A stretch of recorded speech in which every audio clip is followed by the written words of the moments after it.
game in the conditional tense. When Nadine went to UC Santa Cruz for college and everyone else was choosing earthy hippie names, it's a little font, she decided to choose Seed Pod. If Nadine were born a boy, she would have been named Carlos and might have been a cholo with several tattoos and cool scars near vital organs. If Nadine wrote stories, she would make them all about moths eating sweaters and dying. If Nadine had read her first poem, it would have been, quote, To an Athlete Dying Young by A.E. Housman, or about a white mouse carrying a candle and wearing a sleeping hat. If Nadine were born on the peninsula, she would have clearly been born a wolf that regularly ate fish and mint next to fast-flowing rivers. If Nadine, if Nadine had been bestowed a poetic license, she would tell you that in language she can, in fact, leap over tall buildings. That, quote, the stuff of medievalism is the stuff that she's made out of. And that she should be wearing hot pants and Spanx. I'm butchering this, Nadine. I apologize. The light is something.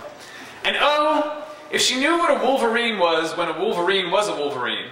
If Nadine was about to become a doctor of the philosophy of poetry, if Nadine was about to become a doctor of the philosophy of poetry, if Nadine was about to become a doctor of the philosophy of poetry, then she would be streaking under the cherry blossoms in spring, kinesthetically signifying a hot pursuit about to become the end.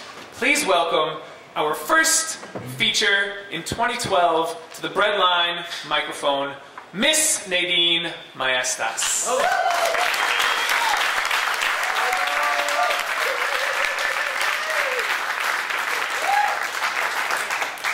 That down to about 55 inches. Thank you. Is that going to work? Yeah. Thank you. This microphone. I'll get the volume for you. Right. I can bring my beer.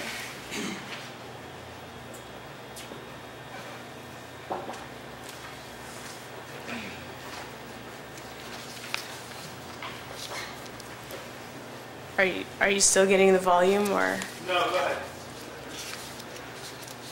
ahead.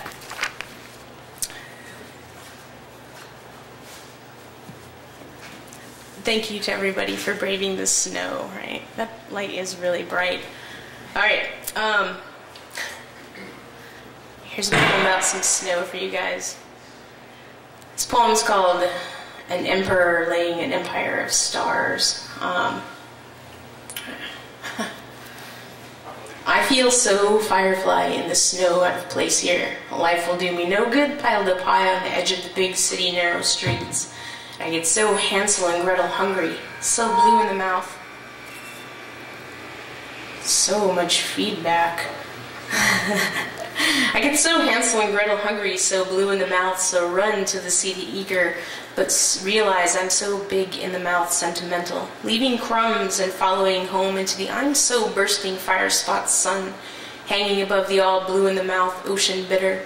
Salt like I'm so big city out of here angry against the predicate clouds, against the air and the predicate sky, that you can't hit, kick, or kiss like most nouns, or intangible sky overwhelm me like a lover, in an I'm so someone else you don't even know disguise, so captured by the scene of early cherry orchard spring, by heaven and earth kissing just before the falling Pacific dusk blue and rising eastern cerulean hue, like the spark of a lifesaver, and you're so blessed be the mouth like this, so twinkle, twinkle, little star, the night.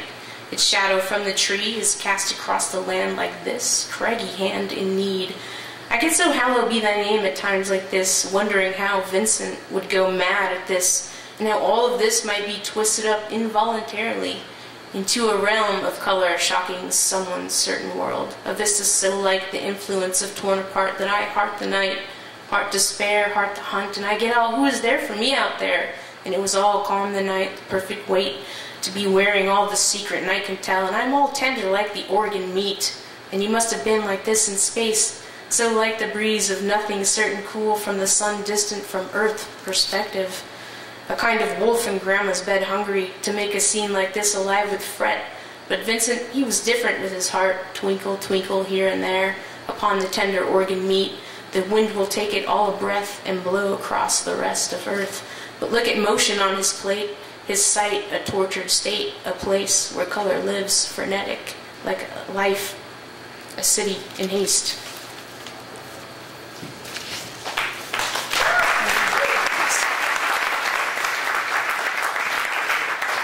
It's my Hansel and Gretel Get Lost in the Woods poem.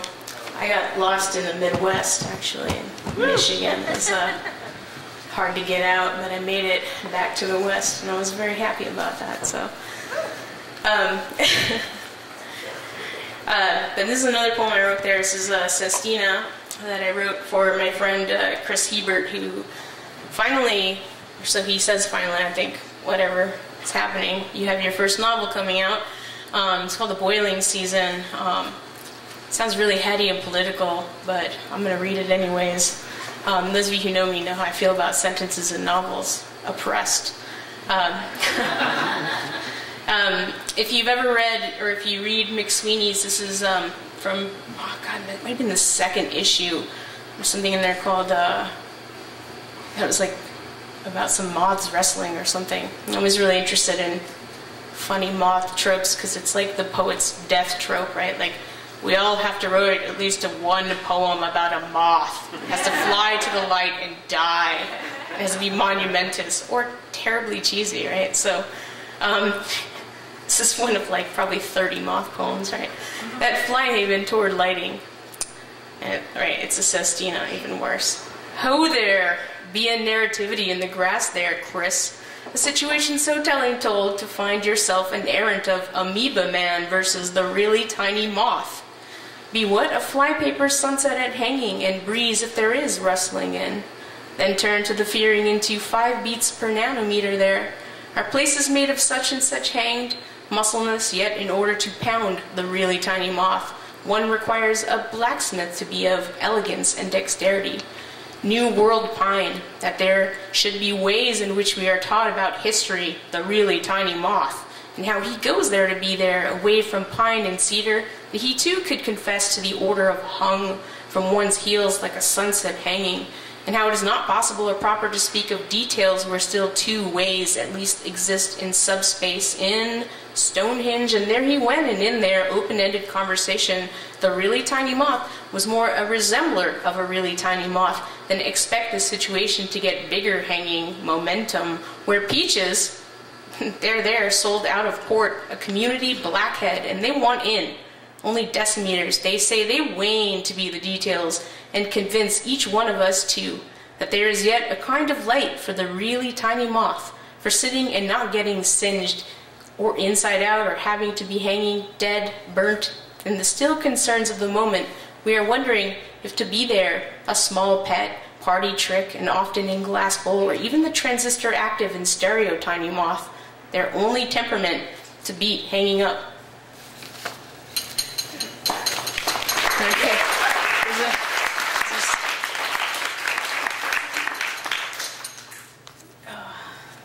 Beer looks good over there. All right.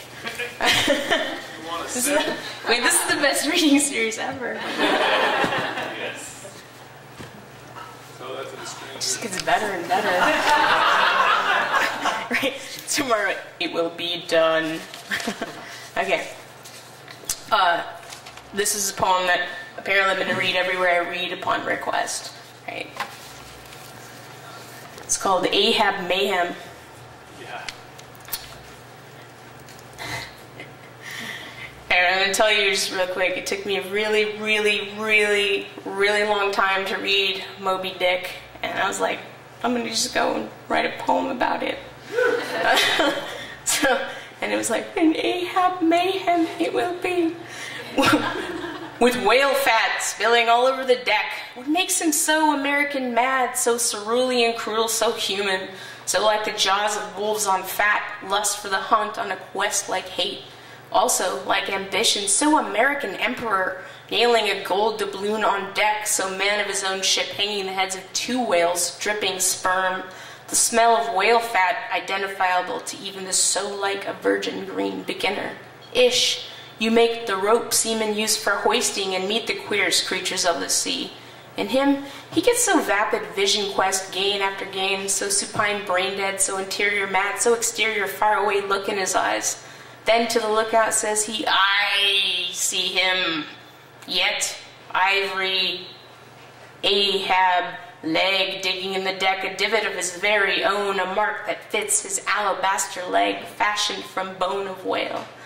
Feeling bucolic, you Ahab, you ruin us all with your American ambition, roaring Ahab, boiling point Ahab, balls to the wall Ahab.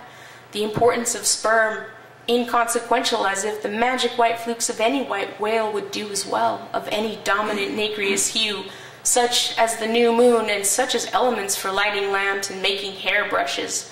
We endlessly sail the sea sipping Nantucket water, watching for the great white spewing that by now we all want to see his hump like a snow hill, then cut the anchor and chase and chase and chase all over the surface of the ocean until we meet the eye of the whale and see him, Ahab, in a whirlpool flushed like a man, into the depths of so god-fucking damnation black vomit like an enemy of the sea-born creatures, who never thinks but only feels home, far from Nantucket and minus a leg he chases, until loose and sketched in light pen across the seafloor rolling, clinging to wood like a man who wants to live to tell secret interior madness and how it went into a furious exterior I am, clinging to the coffin of my mate all dead I think, I am, to become a fire in the heads of hello, my name is Ishmael, an element emerging from the sea that has sucked us under an eye, accounting for all my mates, and I know I want to live as the ocean floats me about in the cool, deep thinking of he,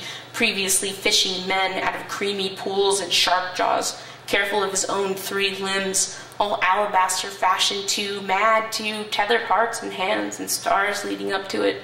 He came to us like that, mad minus sleep, mad with resent, the wind and revenge, hard, irascible, puffing at his sails of mad minus sleep, full of it, rage and pursuit, full on to the limit of living beings, and always just like 5,000 years ago, the sea moves over lost ship shards and bones which once like us were yawning for help, while the ocean was gulfing, while watchful birds were winging the sea air and splintering shrieks escaped their beaks, while all the ocean was composing in peace and quietude itself.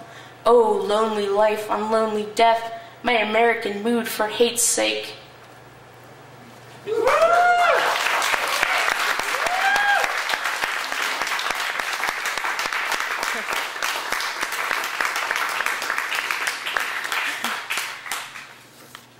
Alright. On the note of sperm,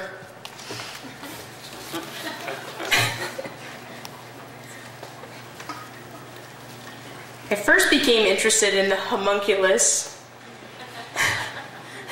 when I was maybe, I don't know, at 19, 20. When does one become interested in a homunculus? I don't know. When you're in epic rainstorms and you're stuck on a hill at a place called Santa Cruz, you read when you're bored. You go listen to old records and check out the archives. I decided to read all kinds of weird stuff translated from Latin and Greek into German, because the Germans, when they translate stuff, they're really gory.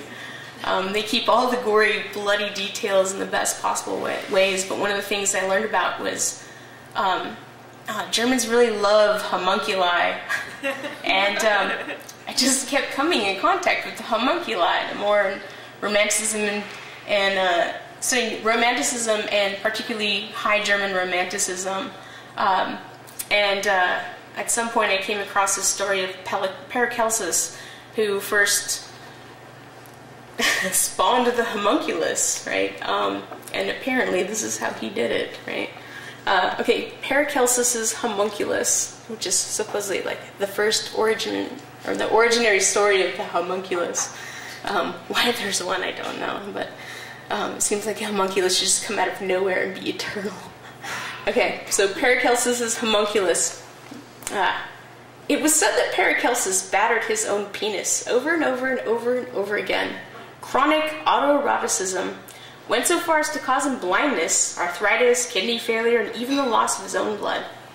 It was said that his autoeroticism went so far as to cause him to establish that sperm was the key to life and youth, and he rubbed it all over his face, and when he looked at himself, The clear, still pool of water looked back, E. coli in its molecules, and said to him, Paracelsus, Paracelsus, you are the fairest science of them all. To hold eternal beauty in your face and hands, a grace of indecision, paints your youth.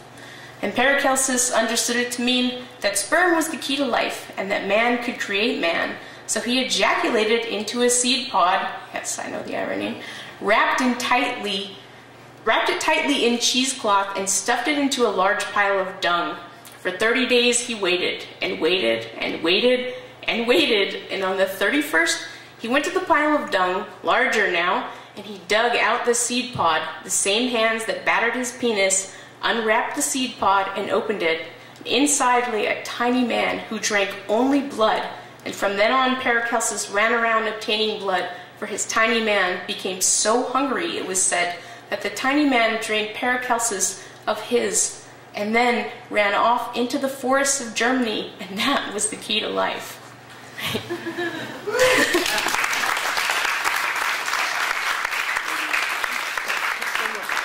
This is like, that was the true story of Paracelsus and his little homunculus, right? So, according to the Greek thing. And the last one, according to Greeks, Paracelsus is a homunculus. We only know about the homunculus. Alright. This poem is called Blood and Liquor If You're Shot. And I firmly believe that, you know, if you are shot, you should have some bourbon on hand. Very strong, very pure bourbon. Dig it out, throw some bourbon in it, throw some fire in it, you'll be fine. Blood and liquor if you're shot. I'm such a gunslinger, for you tell me such idiosyncratic things have no end, but rather we achieve transformation, and I believe you lying upon the desert ground. Wild things grow and bloom such rare beauty like an uprising cactus, lavender, sage. So bone-weary, rare-formed from the extravagance of I'm so bursting fire spots in the west, all along the I'm so heretic red, so turbulent winded horizon. Like a spring desert, I live like that wild, wild west as they come, young and rough, my so delicate cowboy ego drifting smoke. Fresh deaths in my head, in a slaughter no one is left to lift the dead. So they stay sometimes among the living, sometimes just wandering the land of rattling snakes and blood-sucking bats, half-eaten raw meat. Picture those grossly rotted fields, the effluvium of the west, steaming desert plains and star-crunched blue-black skies.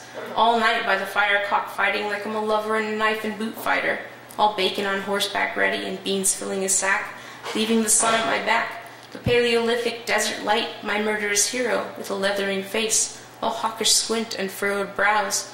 You've been shot, dozens or more times 10, in the calf, grazed the left ear. Like an aside to the stomach, the bullet spoke a hole right through you, a rifle and shoulder. Such love like an outlaw is the blood of the West, like a sunset without morals. Thank you guys for braving the snow.